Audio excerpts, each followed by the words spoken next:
Hey, welcome to my podcast where I discuss the origins of all sorts of things.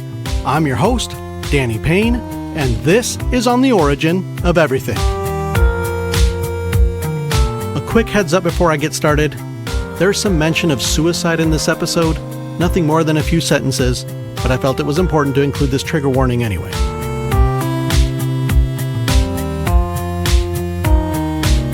Alright, today I'm talking about board games. I like picking topics I know very little about, and this topic is no exception. My uneducated guess was that board games were a 20th century creation, maybe a 19th century creation, but definitely not any earlier than that. I was dead wrong. I usually am with these guesses, and I don't mind. I like being surprised by what I find. And what I found was that the oldest complete board game ever discovered is from 4,600 years ago in Mesopotamia. No one knows what the game was actually called, but it has come to be known as the Royal Game of Ur. Ur being an ancient Mesopotamian city, discovered in 1928. The game board has 20 squares, so it's also referred to as the game of the 20 squares.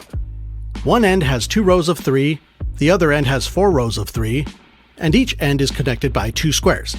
You'll have to look it up because it's kind of a weird arrangement. But get this, archaeologists found these game boards all over the Middle East, yet no one knew how to play the game until a certain Dr. Irving Finkel in the 1980s discovered a stone tablet with all the rules on it. You can actually Google the rules and play this ancient board game if you wanted. So that's the oldest complete board game we have ever found, but we know from wall paintings and ancient writings that 2 other board games existed in Egypt that date back even further. The game of Senet and the game of Mehen were around as early as 5,100 years ago. The Egyptians also played a game known as Hounds and Jackals, also known as the Palm Tree Game, also known as the Game of 58 Holes. Since we don't know what these old games were actually called, we just come up with names that describe what they look like. The result is multiple names for the same game, making researching this a bit confusing. All of the ancient board games I've mentioned so far came from the same general area. It would seem that Egypt and Mesopotamia were the only ancient civilizations that played board games, because I thought I had found a game from West Africa called Mancala, or Mancala, but its roots lead right back to Egypt. And backgammon traces its roots back to Mesopotamia. The cradle of civilization is also the cradle of board games, it seems. But I finally found some board games that originated in other parts of the world. The game of Weiqi originated in China some 4,000 years ago. This game is still played today, and it's known internationally as Go. Pachisi and Chowper are ancient board games that originated in India. A lot of sources place this game in the 16th century CE, but the peculiar dice specific to these 2 games have been unearthed and dated back to 4,000 years ago. If Pachisi reminded you of Parcheesi, it's because Parcheesi is the Western version of Pachisi. India also gave the world chess. Did you know that chess was an Indian board game originally? I didn't. Chess is not as old as those other ancient games. It's only 1,300 years old. Only. Its original name was Chaturanga, meaning the 4 limbs, referring to the 4 components of an army: elephants, horses, chariots, and foot soldiers. As chess spread to Europe, the game pieces changed to reflect the cultures of those who played it, and the rules also evolved over time. Isn't Chaturanga a yoga pose? I wouldn't know. Italy gave us the Royal Game of the Goose in the 15th century, and it's considered by some to have been the first modern board game, based on the merit that it was the first commercially manufactured game. Ancient civilizations in the Americas also played board games. The Aztecs, the Mayans, and the Toltecs all played a game called Patoli from as early as 200 BCE. These pre-Columbian civilizations played a number of other board games too, so it's becoming quite clear that for as long as there have been civilizations, there have been board games. To bring this closer to home, the first board game in the United States was published in 1822 by a cartography firm based in New York. The game was called The Traveler's Tour Through the United States, and the objective was to educate the players on the geography of the United States.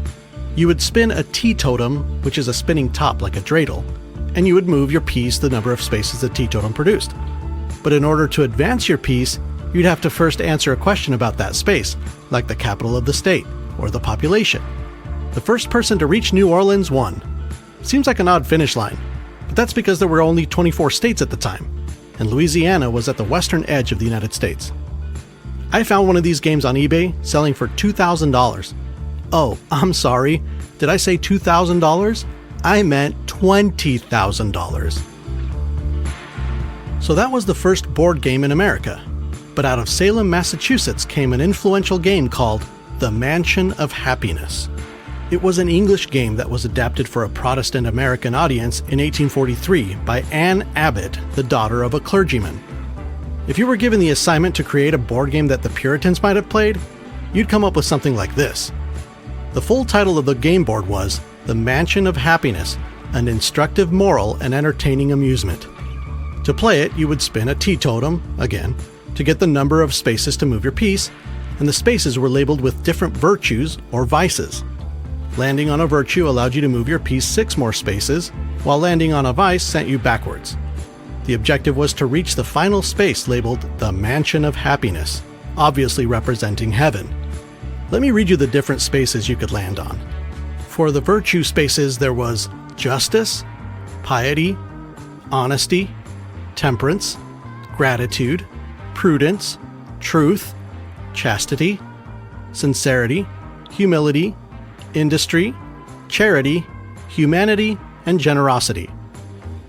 For the vices, there was audacity, passion, idleness, cruelty, immodesty, Sabbath breaker, a cheat, a perjurer, a drunkard, a robber, ingratitude, and summit of dissipation.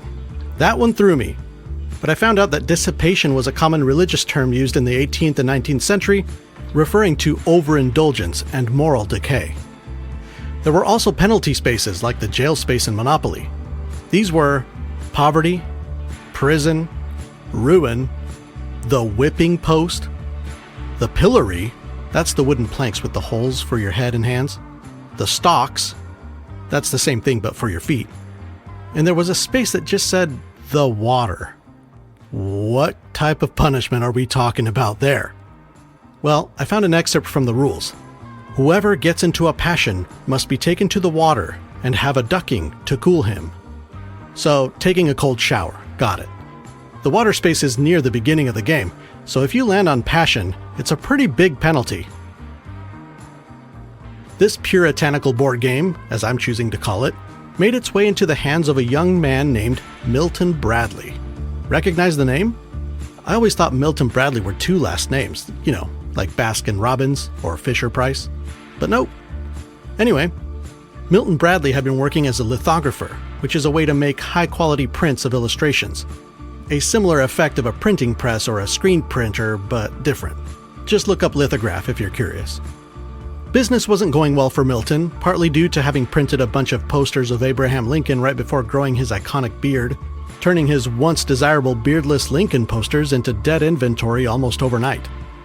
One day he played the Mansion of Happiness, and it dawned on him that he had the means of making his own game with his lithograph. He shifted from making posters to making board games. The first game he created in 1860 combined elements of the Mansion of Happiness and checkers. He called it the Checkered Game of Life. It was a bit less religious than the Mansion of Happiness, but it was still centered around morals with positive spaces like honesty, bravery, and industry, and negative spaces like idleness, gambling, and crime. You would start the game on the infancy space, then spin a teetotum to move around the checkered board, earning points, and the first player to reach 100 points won. The college space awarded you 5 points, the wealth space was worth 10 points, and the happy old age space was worth 50 points. But watch out, if you land on the suicide space, game over. This isn't some dark joke. The Checkered Game of Life really had a space labeled suicide, with an illustration of a man hanging by a noose from a tree. Straight up. In 1960, 100 years after its release, Milton Bradley reintroduced the Checkered Game of Life as just the game of life, with some major modifications, like focusing more on being successful in life and less on morality. And they, of course, removed the suicide square. But back to 1860, Milton Bradley sold 45,000 of these Checkered Game of Life games in the first year. But then, the Civil War broke out, bringing his board game sales way down. Once again, he needed to make a change to keep making money, and there's some lore about him having walked by some soldiers who were killing time playing cards or something, and it inspired him to make a game small enough to fit into someone's pocket to carry around with them. Whatever the story actually is, the result was the same. Milton Bradley created the first travel-sized board game. It included dominoes, checkers, chess, and his very own checkered game of life. This little travel-sized game is what really established his brand, more so than the checkered game of life, because he sold 270,000 of them. How could that even be? Well, aside from all the movement of soldiers during the Civil War, by 1861 there had been 30,000 miles of railroad tracks laid across the country. People were traveling in unprecedented numbers. Modern tourism began in the 1860s too, so his little travel-sized game hit the market at the perfect time. So, Milton Bradley was owning the board game scene, right? But he would soon receive some competition from a young man named George Parker, also in Salem, Massachusetts. He took an existing game called Everlasting and modified it to be less preachy and more fun. He called it The Game of Banking. Published in 1883, this was the first non-Puritan game. Before this, pretty much all games had a religious purpose. There was even a game called Going to Sunday School, for crying out loud. But this game was way more secular, and it was still a success. I wondered why, because a game called The Game of Banking sounds so dull to me. Well, there's some cultural context to consider here. By the late 1800s, Americans fantasized about getting rich and becoming millionaires like Andrew Carnegie and John D. Rockefeller, who had come from nothing. The American dream was alive and well, and the objective of The Game of Banking was simply to get rich. This tapped into something new, the element of fantasy in board games. While Milton Bradley continued to produce games based on morals, George Parker brought to the market games that were centered on fun, fantasy, and adventure, and he eventually created the first role-playing games, predecessors to games like Dungeons & Dragons. Also, in the late 1800s, kids became a consumer base for the first time, so game makers, including Milton Bradley and Parker Brothers, started targeting kids. It's crazy to think that before that, board games were primarily for adults. You may have noticed that I said Parker Brothers. George Parker flew solo at first, but in 1888 his two brothers joined the business and the company became Parker Brothers. Let's talk about the most popular modern board game ever, Monopoly. This origin story begins at the turn of the century with a political activist named Elizabeth McGee, also known as Lizzie McGee. She was a Georgist, someone who subscribes to the philosophies of Henry George, who believed that land shouldn't belong to anyone, that land monopolies were responsible for poverty and inequality. Lizzie McGee wanted to spread awareness of these ideas through her board game that she called the Landlord's Game. It was designed to be played in two ways: the anti-monopoly rules, which rewarded all players as wealth was generated, and the pro-monopoly rules, which incentivized monopolies aimed to bankrupt the other players. The lesson to be learned by playing the Landlord's Game was to see the difference between the current state of things and how it could be if there was wealth gap reform. She self-published it in 1904, but needed help scaling it, so she went to George Parker for help. But because this game was morally charged, he decided to pass. The Landlord's Game never broke into the mainstream, but it did circulate among progressive circles like college campuses. Fast forward to the Great Depression. The story continues with a man named Charles Darrow.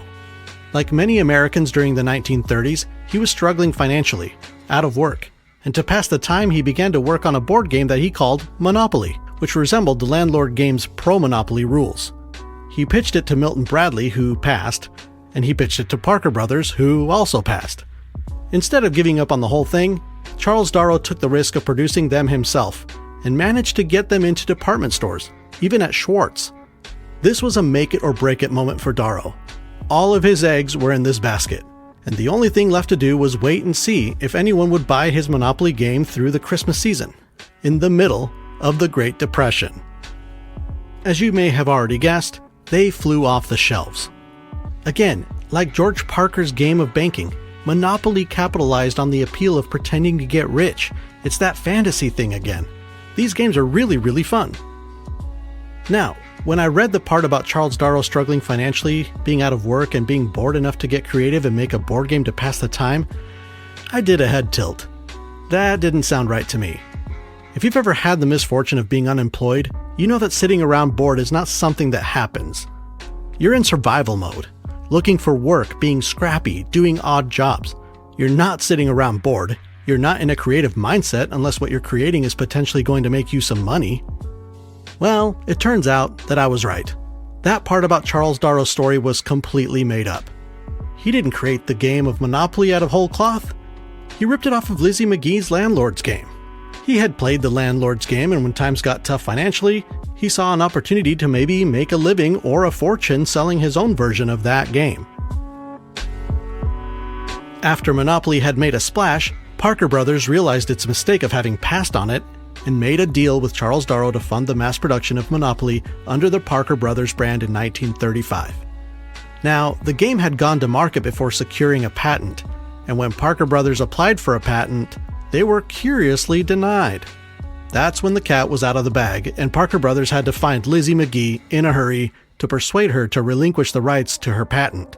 They offered her $500, and she actually accepted the deal, with the condition that Parker Brothers would also manufacture her Landlord game, which they did, but it didn't sell many copies. That's not super surprising to me, because who wants to play a game that points out the injustice of their hopeless situation? People prefer to escape their problems, not look them straight in the face. As part of a PR move, Parker Brothers came up with that story about Charles Darrow having created the game to pass the time during the Great Depression. They even included that fake success story with every game. It wasn't until 1973 that Lizzie McGee's story was fully known to the public when someone tried to copyright a game called Anti-Monopoly, and the legal battle that ensued brought those details to the surface. I can't help but feel bad for Lizzie McGee, man. The irony of her story is crazy. She set out to sell a game that would bring widespread awareness about the unfairness of land and property monopolies, and it resulted in the popularization of a game that promotes the opposite. A game that has sold 275 million copies. That's some cruel, cruel irony. A few more things about Monopoly. The original one that Charles Darrow was peddling didn't provide game pieces. Parker Brothers changed that. They included those iconic pieces we still use today. And have you ever wondered where those property spaces came from? Baltic Avenue, St. James Place, Park Place, Boardwalk.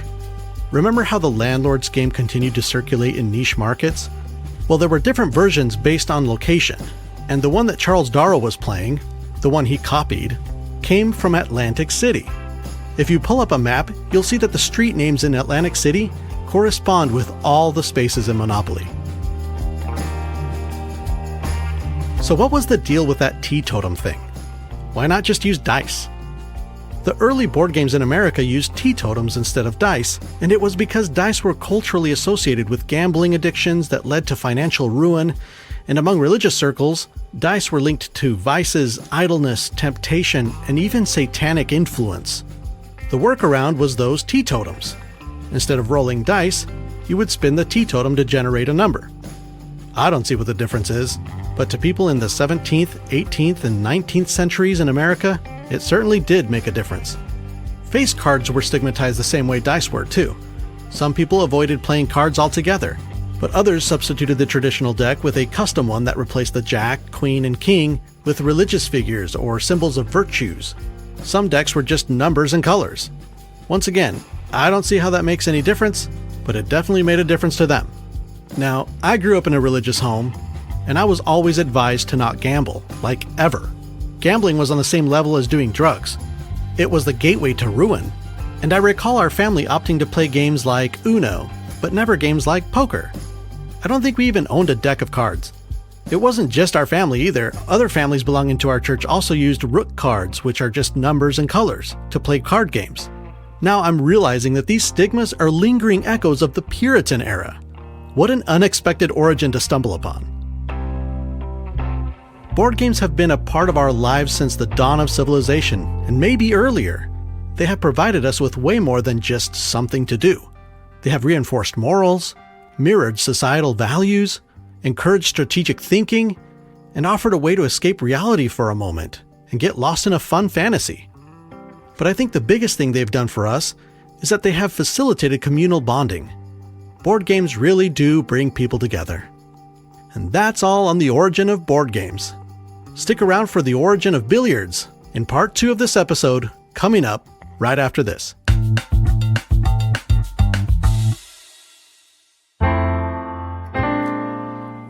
This episode is brought to you by nothing. To help keep ads off this show, consider donating by clicking the Patreon link in the show notes or by going to patreon.com/ontheoriginofeverything. Another way you can support this show is by giving it a 5-star rating and review, or by following it, or sharing it. Let's build a community of people that are curious and always learning. Now, back to the show. Part 2 of this episode is on billiards, or pool. It's a somewhat peculiar game, isn't it? Striking a ball with a long stick to knock other balls into pockets on a big heavy table with a green top? Who came up with this? I'm about to blow your mind because golf, croquet, and billiards can all trace their origins back to the same ancient game called paganica. This outdoor game, which was played in ancient Rome during the time of Jesus, involved using a stick to hit a stuffed leather ball with the intent to hit a target. The person to hit the target with the fewest strokes won. As the Roman Empire grew and spread across Europe, paganica spread too. Over time, the game would evolve into an indoor game to escape unfavorable weather conditions, and by the 1300s, the stage was set for the earliest form of billiards. Lawn games, like croquet, made it indoors to be played on large tables with green tops to mimic grass. That's why pool tables are green. The early versions of billiards was basically table croquet. I'm reminded of the relationship between tennis and table tennis, though I have no idea if that's even a good comparison. But back to these early indoor, croquet-like table games. The tables had bumpers, or raised edges to keep the balls from rolling off. These are commonly known as cushions. The balls were made of wood, and the stick was not a pool cue yet. They used maces. A mace is best described as having 2 parts, the long staff and the flat end piece. Imagine a walking stick that is very straight, but the end that touches the ground is a bulkier, flatter piece with a curved side, like a hook. You're going to have to Google image them because they're really hard to describe.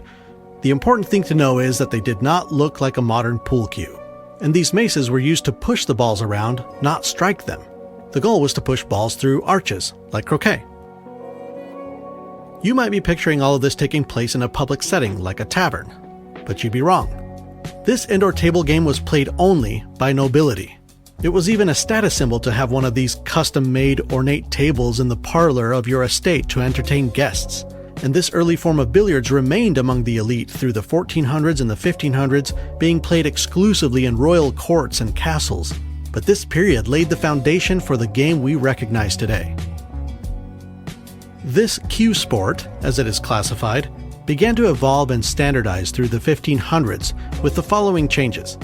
The balls went from being made of wood to being made of ivory, further emphasizing wealth, and the use of maces underwent a slight but significant shift. You see, any time a ball would rest against a cushion, it would be difficult to use the bulky end of a mace, so players started flipping the mace around to use the handle or the tail end of the mace to strike the ball off the cushion. This was the beginning of using the mace like a pool cue. The word cue is French for tail, and billiard is a French word from the 1590s that meant wooden cue stick. I love the etymology of this stuff. So we're in the 1600s, and the cue stick is now more widely used than the mace. And this is still primarily a game for the very wealthy, but for the first time, billiards entered public spaces. Not much, but a little bit. The cushions also got more cushiony. They went from being made of just wood to being made of leather, which provided more rebound, and the bank shot became more popular. The 1700s gave us the leather-tipped cue stick instead of just the wood-tipped ones, as well as the introduction of the pocket. The first pockets were to be avoided, not aimed for.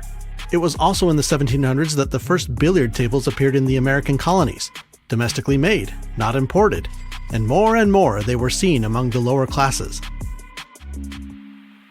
The 1800s brought more significant changes to the game, like chalk. The purpose of chalk was to prevent miscues, which is when you don't make direct contact with the cue ball, and experience extreme embarrassment. We've all been there. Chalk also allows for trick shots, making the game more fun. And in the 1800s, we finally stopped using balls made out of ivory. Not for ethical reasons, but for supply reasons. We almost brought elephants to extinction. So it's good that we switched to celluloid balls, celluloid being the first commercially successful plastic. Today, billiard balls are made of phenolic resin, the same material bowling balls are made of. The prominent billiard game in America during the 1800s was four-ball billiards, played on a table with 4 balls and 4 pockets. This game was later surpassed in popularity by its 2 successors, straight rail, the predecessor to all carom games, and American 15-ball pool, the predecessor of modern pocket billiards. The game we know here in the United States is 8-ball pool, which arose at the turn of the last century. There are so many ways to play billiards, so many ways to count points, different numbers of balls, different colors of balls, different numbers of pockets, sometimes no pockets at all. Even the size of the table can differ. And it's important to know that colonization introduced billiards to 100 countries or so, leading to dozens and dozens of variations of the game. And I was very happy to avoid going into all of that. Now, we've gone from Paganica to cue sports to billiards, but where did we get pool from? In the 19th century, a pool room was a betting parlor for horse races. We've all heard of the term betting pool related to sports betting, so these were pool rooms for betting on horses. Billiard tables ended up in these pool rooms for patrons to pass the time between horse races. And eventually, billiard tables began to be called pool tables, and billiards began to be called pool. And a pool room or a pool hall is now a place to play pool. Pretty neat.